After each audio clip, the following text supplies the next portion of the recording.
Hey, welcome. Today, we are going to dig into a question that seems so simple that most of us never even think to ask it. But the answer? Well, let's just say it's one of the most surprising and important things to understand about our entire economy.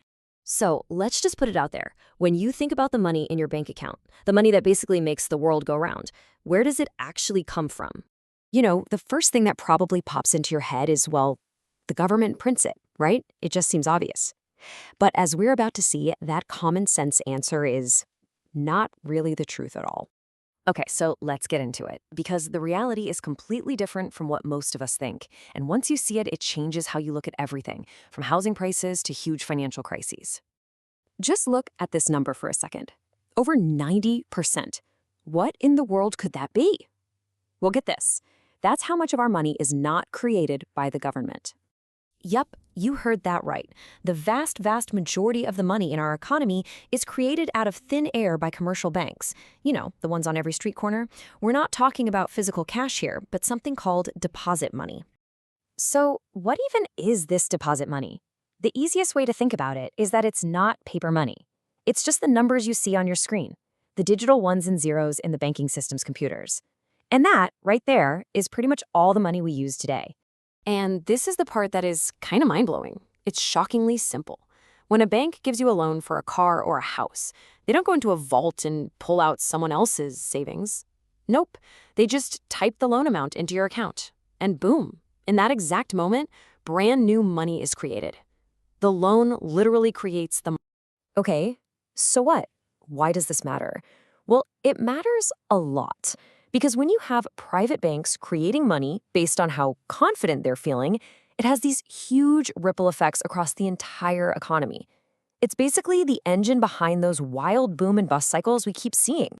Here's how it plays out. When the economy is humming and everyone's optimistic, banks lend money like there's no tomorrow, creating tons of new digital cash.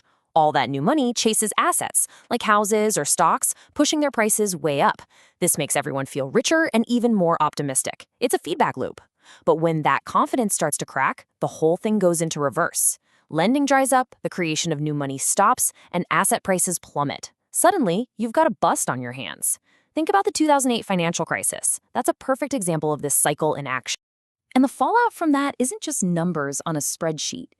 This quote really hits it home. The real cost isn't just the billions spent on bailouts. It's the people who lose their jobs, the governments that get buried in debt. It's real, painful human stuff. All right, so we've laid out the problem. This system has some serious instability baked right into it. The big question is, what do we do about it? Well, there are basically two major schools of thought on how we could make things better. So on one side, you have people who say, let's reform the system we've got. That means stricter rules, making banks hold more of their own capital to absorb losses, and putting limits on risky lending. On the other side, there's a much more radical idea, a sovereign money system.